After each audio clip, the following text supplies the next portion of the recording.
7h, 9h, Nikos Aliagas sur Europe 1. Et tout de suite la revue de presse avec David Abiker, Nikos. Bonjour David Abiker. Bonjour Nikos, bonjour Céline. Bonjour. Vous avez des beaux prénoms.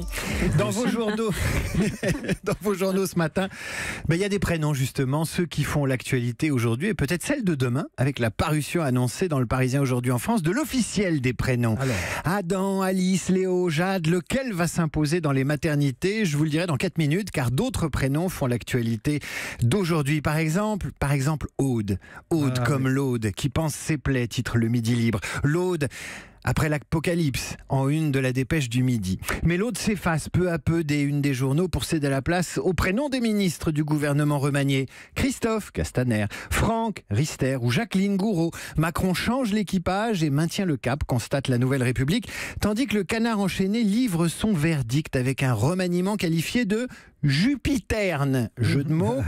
Terne également, la photo du président qui fait la une du Figaro. Terne à cause de l'éclairage de son bureau que les réseaux sociaux ont moqué hier pour ensuite célébrer Antoine Griezmann et ses 2 buts contre l'Allemagne. Mais l'info qui va agacer Pierre, Paul et Jacques, s'ils conduisent, c'est le prix du diesel.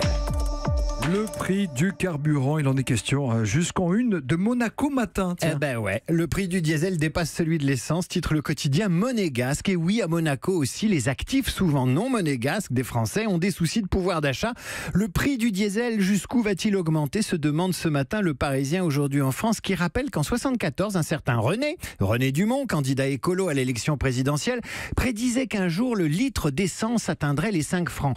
Les 5 francs en euros, on les a largement dépassé. En un an, le prix de l'essence a bondi de 17%, celui du gazole de 23%, rappelle le quotidien. Et pour lutter contre la hausse, il n'y a pas 36 solutions, conseille le Parisien aujourd'hui en France.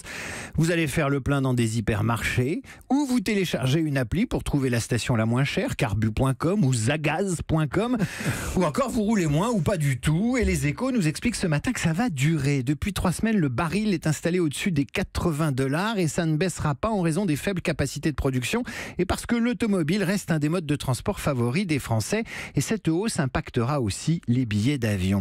C'est François qui va devoir s'emparer du dossier. François de Rugy, ministre de l'écologie, puisque le prix des carburants c'est 60% de taxes et parmi elles celles qui relèvent de la fiscalité verte. Et puisqu'on parle pétrole, il faut lire dans Libération le récit des contorsions diplomatiques qui conduisent les alliés de l'Arabie Saoudite, grand producteur, en premier lieu les États-Unis mais également la France, pour éviter de condamner trop ouvertement les conditions dans lesquelles le journaliste Jamal Khashoggi a disparu le 2 octobre après s'être rendu au consulat d'Arabie à Istanbul. Un festival de réal politique et d'hypocrisie. Lire également le Canard enchaîné qui pointe les mots très prudents employés par la diplomatie et le président français pour s'inquiéter du sort du journaliste. Et le Canard de rappeler que l'Arabie Saoudite de Mohamed Ben Salman est non seulement un allié mais également le 2e client de la France pour l'achat d'armement. Il est demandeur d'asile et lundi à Lille, ce garçon, c'est lui aussi fait un prénom, David. Oui, il s'appelle Sidiki, nous raconte ce matin La Voix du Nord. Il est d'origine guinéenne et a contribué à neutraliser lundi soir le braqueur d'une bijouterie lilloise. Il est 17h15, rue de Béthune, quand le jeune homme de 19 ans voit sortir d'une bijouterie un individu casqué qui glisse une arme dans son pantalon.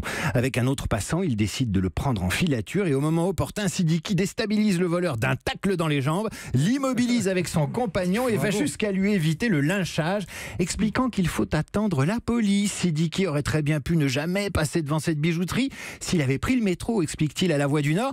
Mais comme il n'avait pas d'argent, il n'a pas fraudé, précise-t-il. Mais le plus édifiant, Nikos, c'est peut-être le parcours de ce garçon qui n'a pas souhaité expliquer à La Voix du Nord pourquoi il a quitté la Guinée, passant par le Mali, l'Algérie, puis le Maroc et enfin l'Espagne, où la loi l'oblige à retourner pour demander l'asile. Mais Sidiki, lui, veut rester en France.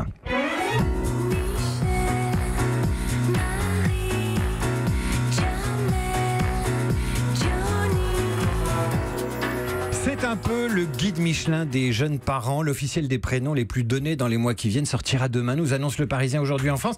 Et rien à faire, il n'y a pas d'effet Coupe du Monde. Kylian Mbappé, Antoine Griezmann, leurs prénoms ne sont pas aussi tendance que Louis, Léo, Raphaël ou pour les filles Louise, Jade, Alice, Mila, ça marche. C'est la tendance du prénom Caméléon, nous explique Stéphanie Rapoport, co-auteur de l'officiel des prénoms. Caméléon, ce sont les prénoms qui conviennent à des parents de culture et d'origine différentes ou des parents qui appartiennent à la génération Erasmus.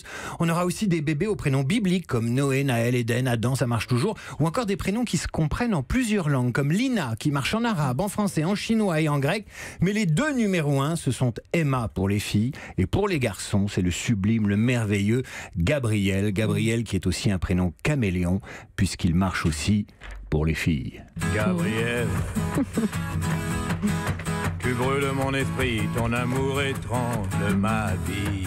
L'archange Gabriel et l'ange Johnny Hallyday dont on parlera vendredi sur notre antenne dans la matinale puisque ce sera le jour de la sortie de son album posthume. Merci David Abiker pour la revue de presse. Europe 1.